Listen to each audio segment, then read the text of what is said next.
These are the true stories that made it wild.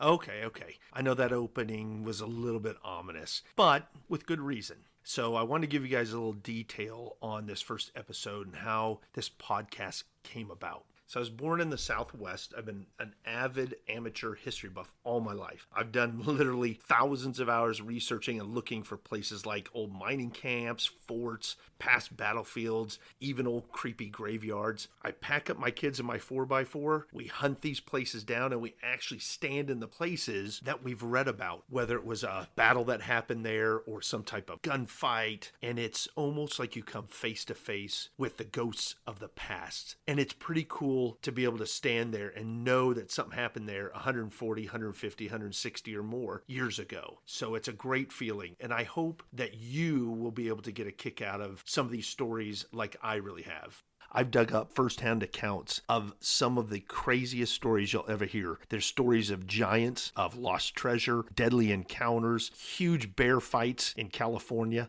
Every episode will start out with some old advertisement from the 1800s that are amusing. And then I'm going to go through and probably go over some newspaper headlines from the area that we're going to get our main story from. And then we're going to move into a couple main stories where we really dig into something a little bit deeper. Basically, I'm getting stories anything west of Missouri in the 1800s. Back then, you're going to find that you carried 911 on your hip because no one was going to come rescue you if you got in trouble. You had to rescue yourself. So whether you're a big-time history buff, or maybe you just love crazy stories, or you want to find out a little bit about the history of the town or the state or the city that you're living in, I hope this podcast will be one that you'll turn to be entertained, wowed, amazed, and set you on adventures in your life. If you really like what you hear, I hope you'll subscribe to my podcast. I'll be bringing a new adventure every week, and we're going to explore now the stories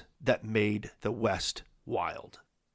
Okay, since I don't have any real advertisers on this show as of yet, I'm going to be bringing you advertisements from, about 1860s. Our first one, this is something we can all use. Fat is folly when it can be reduced easily, conveniently, and best of all, safely by the use of La Pearl Obesity Soap. This obesity soap, used like an ordinary soap, positively reduces fat without dieting or gymnastics. Absolutely harmless, never fails to reduce flesh when directions are followed. Send for the Book of Testimonials. Box of 2 cakes sent prepaid on receipt of $2. Northwood Chemical Company, St. James Building, New York. Okay, I'll take, for $2, I'll take 2 cakes of that. That's for sure. Anyway, that's what was going on. You could just soap fat away in the 1800s. Amazing we lost that technology. Now we just need to find the recipe for it. You'd be richer than Bill Gates and Elon Musk, maybe even combined with that kind of soap. I'm going to try to find that recipe. Another great ad from about 1870s. Do you have a sleepless baby? Use Laudanum. It also aids in pain relief, yellow fever, cardiac disease, colds, dysentery, and excessive secretions. Sold at Sears Roebuck. Wow, they've come a long way. I think that would cure just about anything because you're passed out. Can you imagine giving that to your baby? That's insane. It definitely put those babies to sleep. I'm sure moms of the day, a little for the baby, a little for me. A sip for the baby, a little sip for me. So I think mama and baby were probably sleeping well after using that.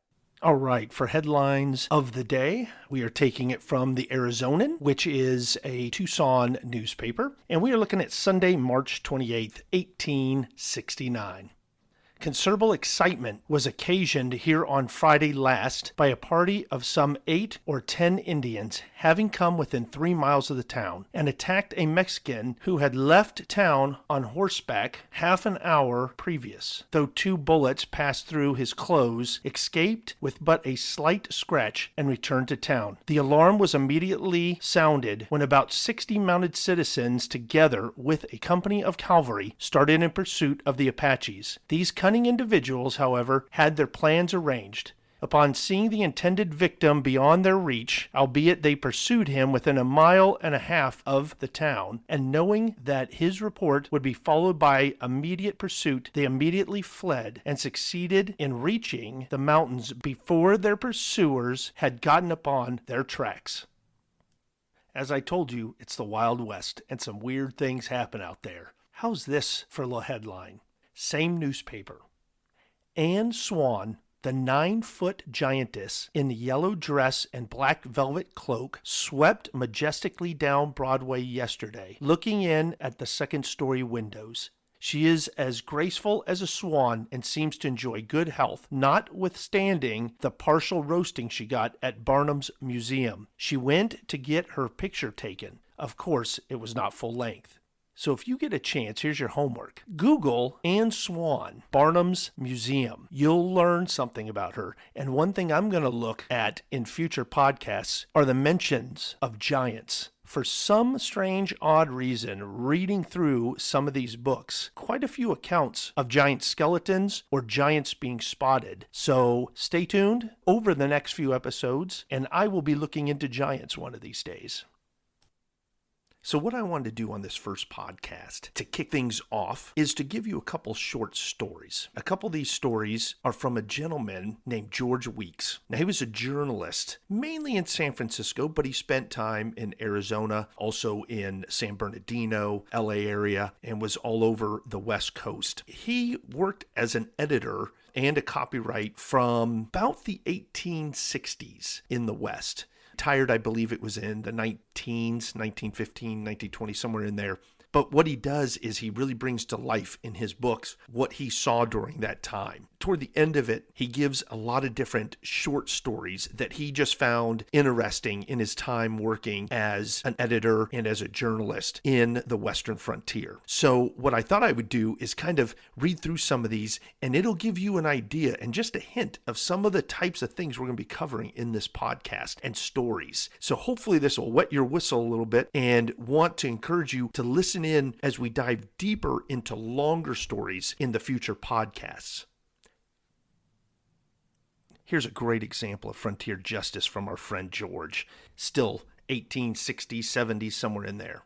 One of the most dramatic incidences of my editorial experience occurred just at the close of an excursion with a few other small-town newspaper men and our wives to the town of Yuma, Arizona, a frontier place in all that the word comprehends. At the time of our arrival, a man chanced to be on trial for having shot and killed a woman in the presence of her little ones and in the absence of her husband as a result of a dispute about a squatter's title to a tract of land. Although the crime had been deliberate and cold-blooded in the extreme, and the evidence did not seem to present even a shadow of a doubt or an excuse in defense, the jury nevertheless found him guilty of a degree of murder which only entailed life imprisonment instead of the hanging that was expected by all, including the visitors.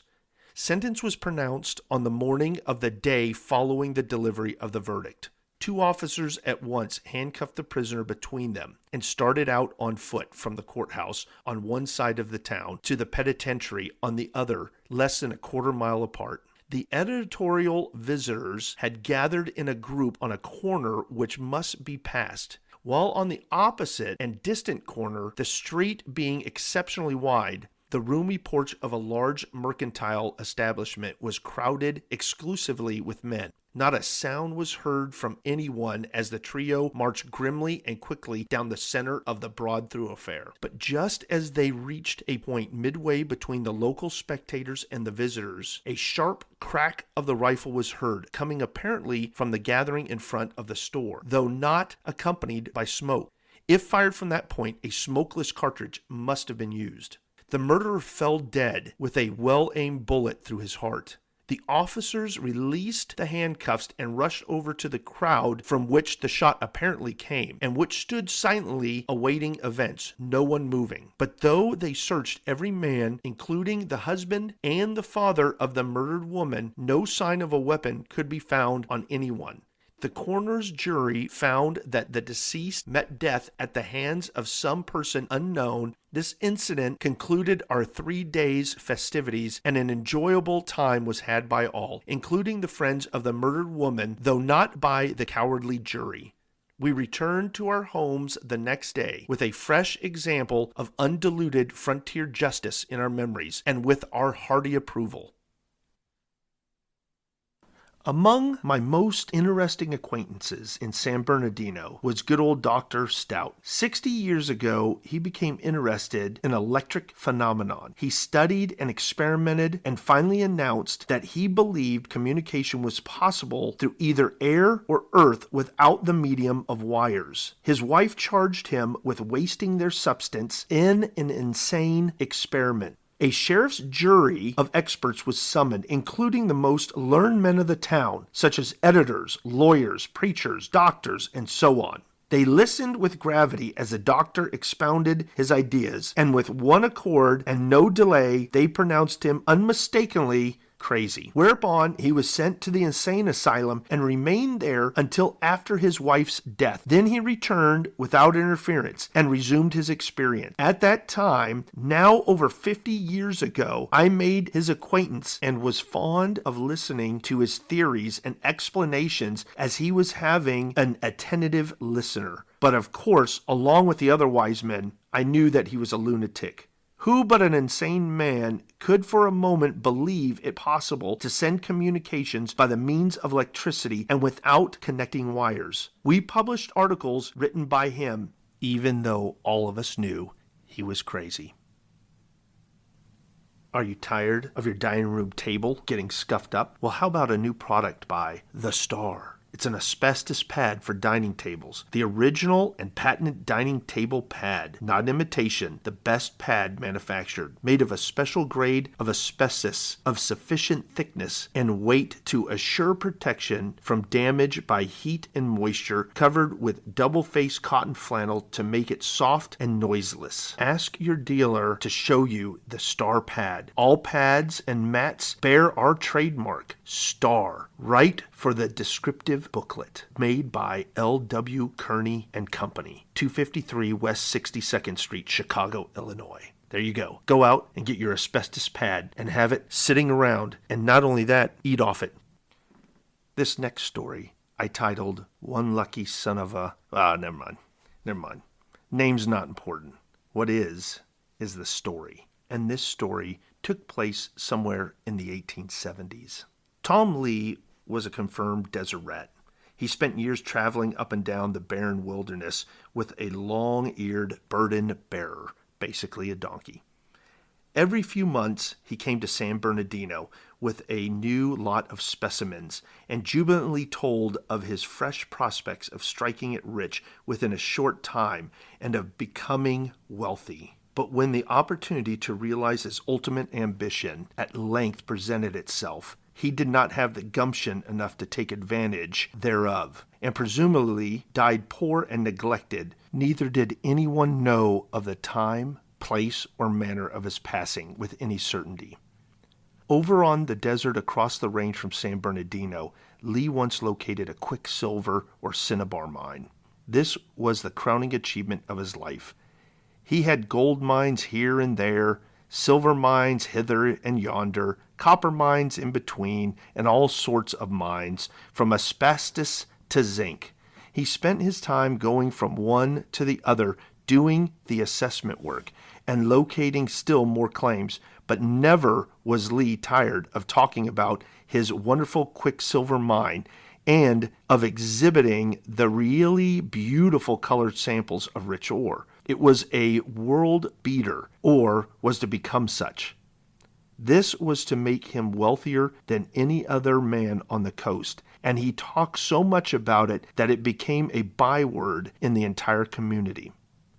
When my dead-broke beekeeper companion went over to the desert with a pick and shovel and burrow because there was no other place to go that offered any prospect of betterment, about the same time I took the freight train to San Francisco, he chanced one day to pitch camp near the headquarters of a cattle ranch close to the sinks of the Mojave, where the waters of that river, having their source in the melting snows of the lofty mountains close by, lose themselves in the desert sands.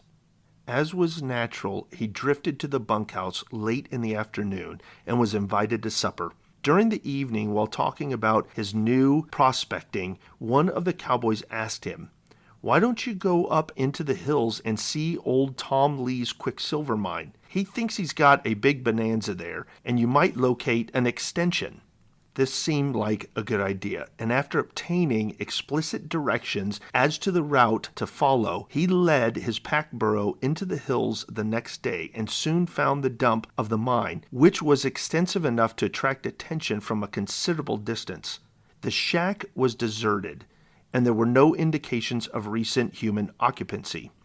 The prospector lighted a candle and explored the tunnel throughout its entire 400 feet in length. Single-handedly and alone, Tom had driven that tunnel, which was large enough to permit a man to walk upright and push a wheelbarrow in front of him. At the heading, he found the tools that had been used in the excavation. In accordance with miners' law, that meant Lee intended to return, which, however, he never did. There was a knife blade ledge or streak of colored cinnabar ore showing here and there throughout the entire length of the excavation, but never in sufficient a quantity to be worthwhile stopping and digging.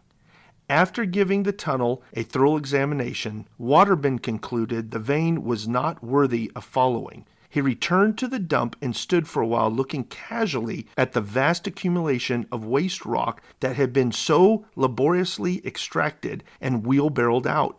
Something about it finally attracted his attention. It was decidedly different in the appearance from the country rock.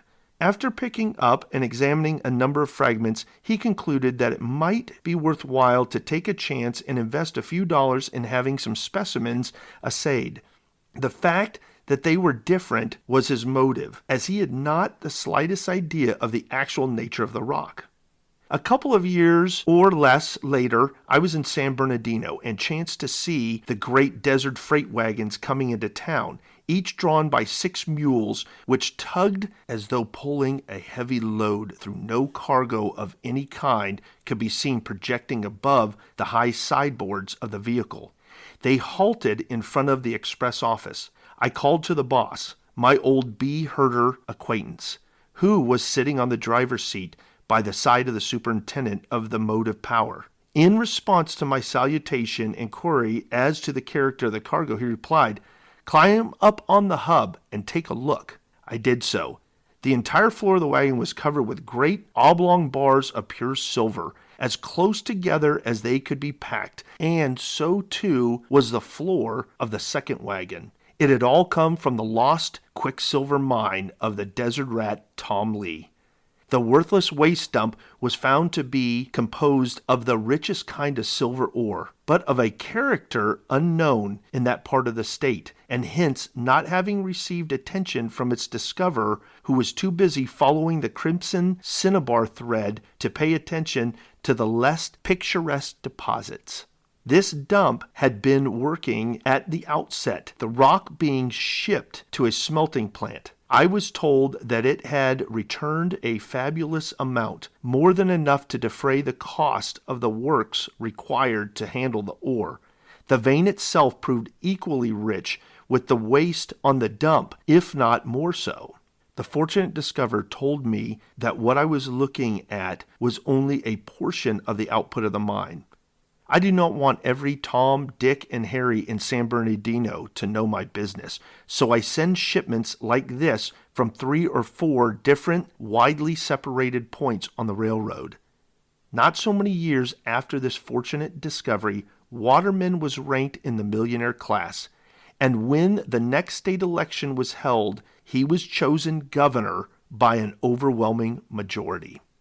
Now, when I went on Wikipedia, here's what it said about Waterman. It says in 1873, Waterman returned to California and became a machinery salesman in Redwood City, California. In 1874, he moved to San Bernardino, California. He operated the Stonewall Jackson mine, which netted him $500 a day.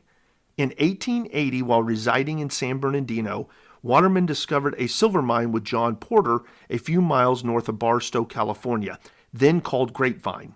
In 1881, he formed a mining partnership with John Porter called Waterman and Porter, with 3/4 of the interest owned by Waterman. A stamp mill settlement about 4 miles away was named Waterman.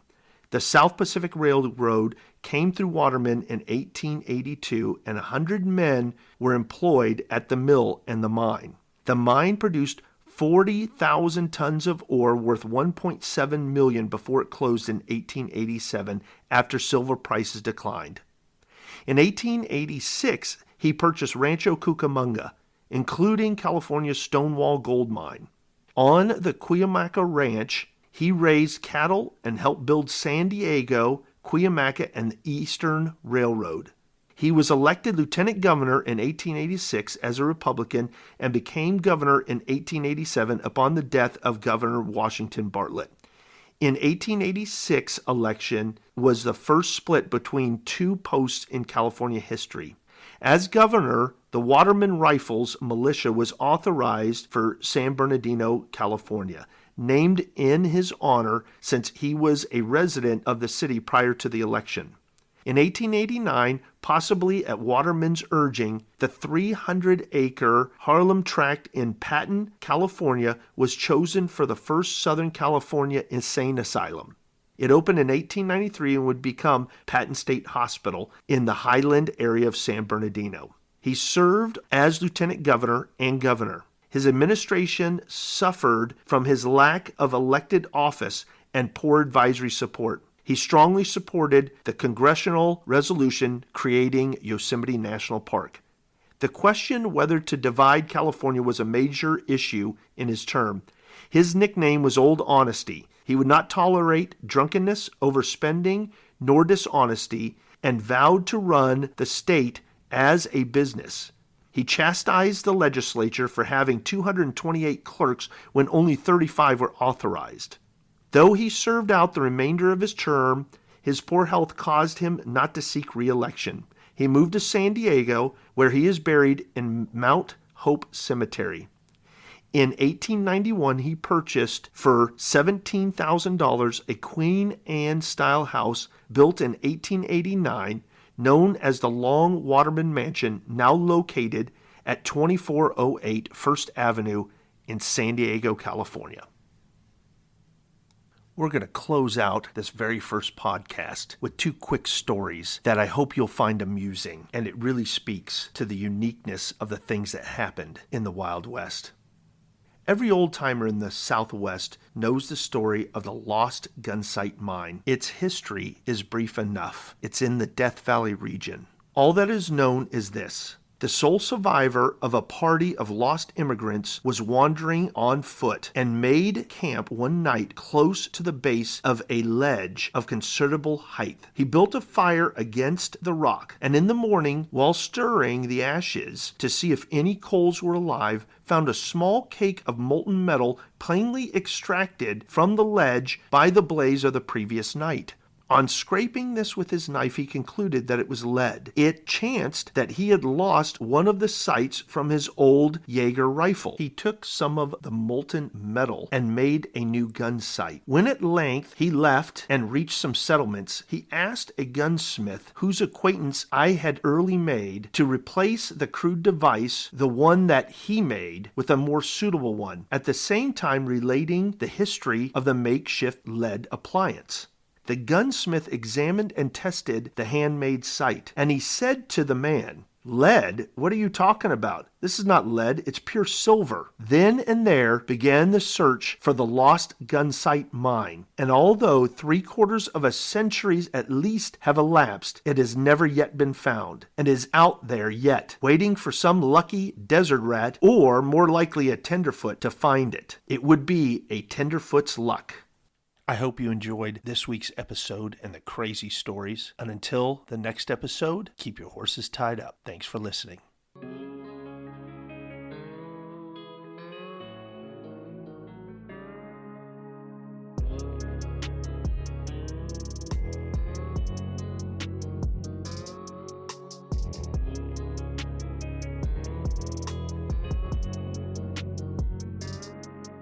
Mad Wild West podcast. These are the true stories that made it wild.